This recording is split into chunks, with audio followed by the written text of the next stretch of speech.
Let's be clear. This is not a political issue. This is not about left or right. This is about humanity. This is about doing what's right.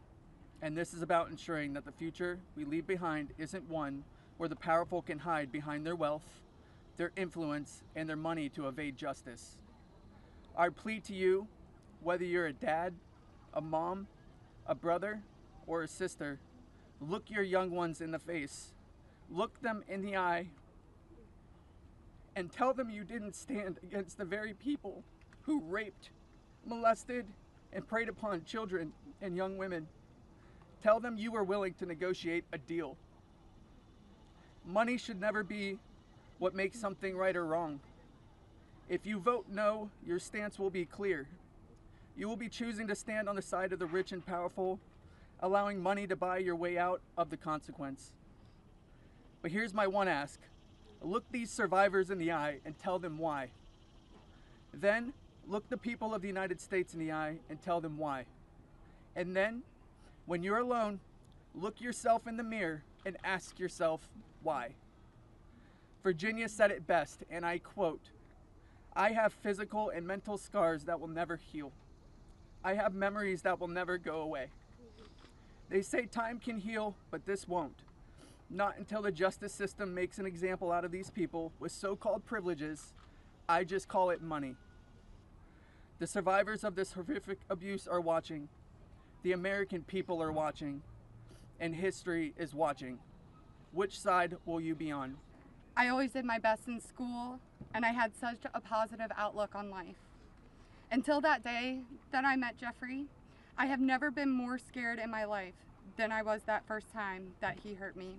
I remember crying the entire way home, thinking about how I couldn't ever tell anyone about what actually happened in that house. This guy was so rich and had so many pictures with so many famous people, and no one would have ever believed me if I told them. Good afternoon, my name is Haley Robson. I was a 16-year-old high school student athlete who made good grades and had high aspirations for college when I was recruited and asked by a classmate of mine alongside with a 20-year-old male if I wanted to give an old rich guy a massage. But what high school girl would not want to do that? That day changed my life forever. And when I got into the massage room, Jeffrey Epstein undressed and asked me to do things to him. My eyes welled up with tears, and I have never been more scared in my life. When it was over, he paid me $200 and requested in exchange that I bring a girl each time to make another $200. I told him I did not want to do that, and then he gave me an ultimatum. Either you come here and massage me when I call you, or you bring me friends of yours to massage, and I will give you $200 per girl for each time she comes. I felt and hoped to never hear from him again, but he called me every day. He was so wealthy and powerful, and he would not let me go. I felt I had no choice. If I disobeyed him, I knew something bad would happen. So knowing I did not want to be sexually abused, I started to bring him other girls from my high school, and he paid me $200 for bringing them. The police then called me in for questioning. I had told them the truth despite the fact that I was a teenager and a minor, and I was able to tell the police the names of all the other victims. The police treated me like a criminal. I had, by this time, had turned 18. I had been with Jeffrey since I was 16 and for 2 years. So they had told me so they told me I was going to be arrested. My name was then distributed to the press as a co-conspirator of my abuser, who I detested. My entire world was crashing in around me, and I started being threatened and bullied, till this day still receiving death threats. I was singled out and for many years had to suffer a smear campaign of lies about me because of the way that I was portrayed by the press.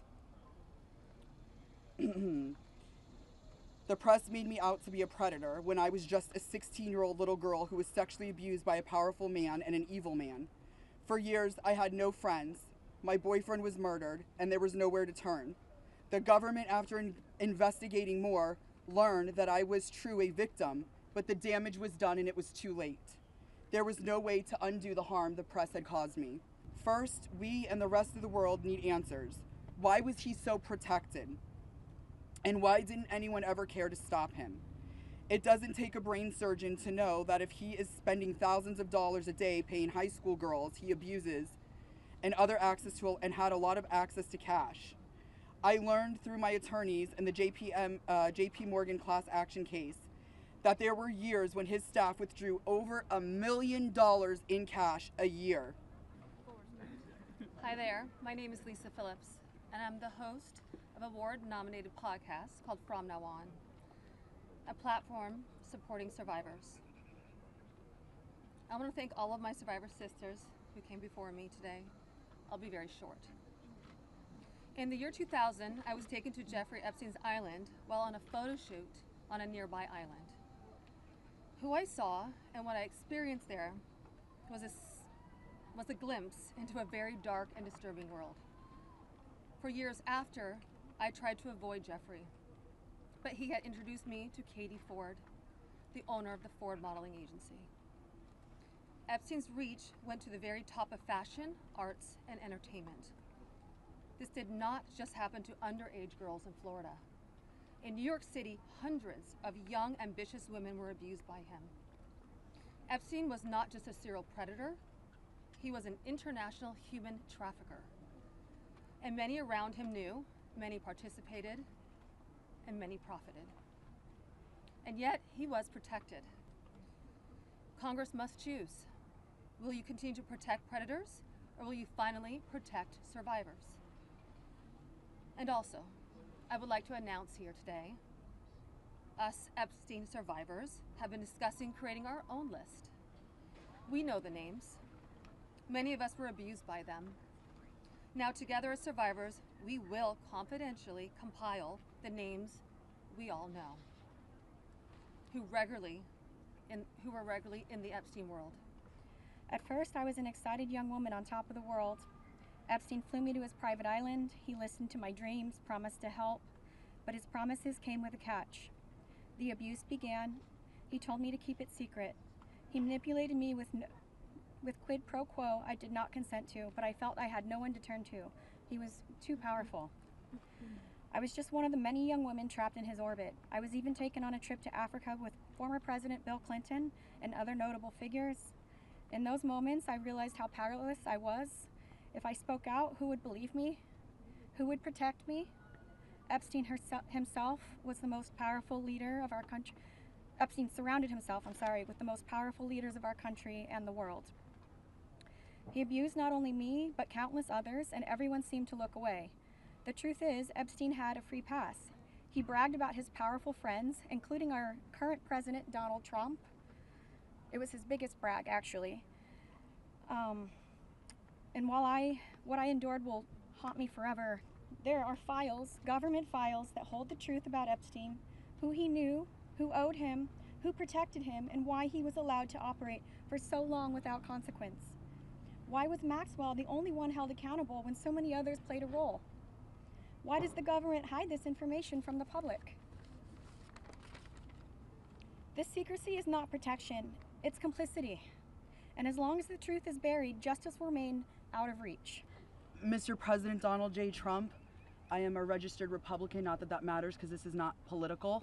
However, I cordially invite you to the Capitol to meet me in person so you can understand this is not a hoax.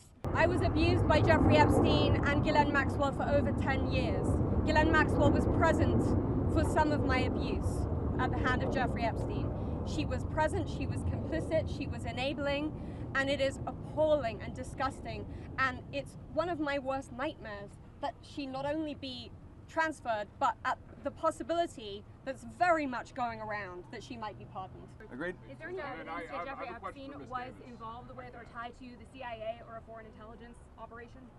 I think that the safest thing for me to say is all files should come out, whether it is for this with the CIA, FinCEN, SEC, FBI. I'm not just making these up haphazardly. I'm giving you a roadmap where to look.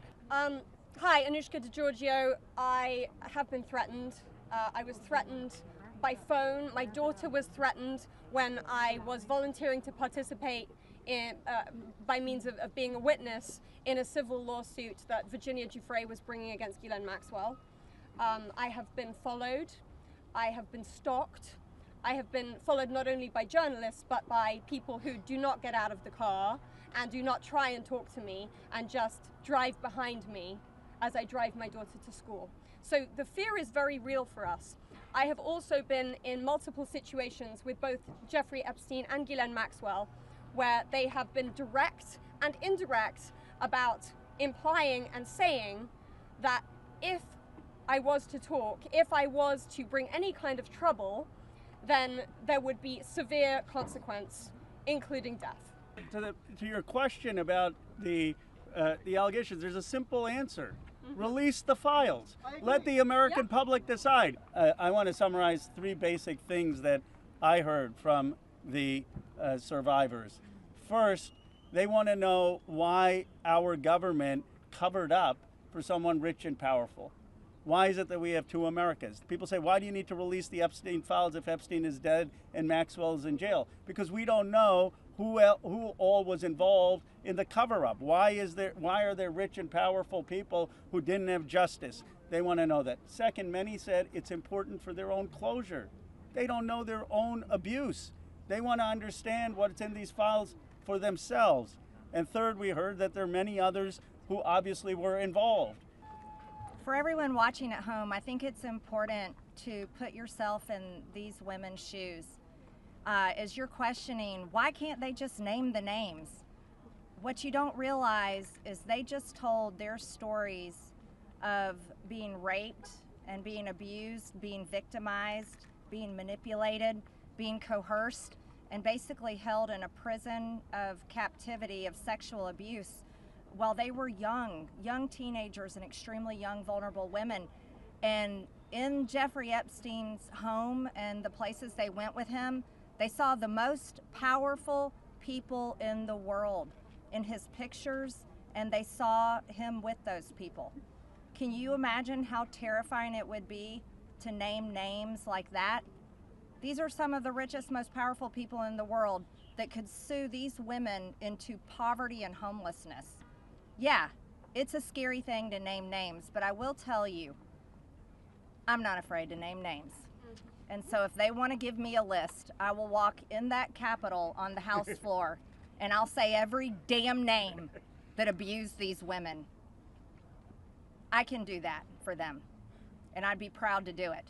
I encourage my colleagues, please, there's over 200 Republicans who have not signed this discharge petition. We only need 2 of them to sign it, and every Democrat will sign it, and that will get us the number we need to force this vote, to pass a law, not a polite request to the DOJ to police themselves.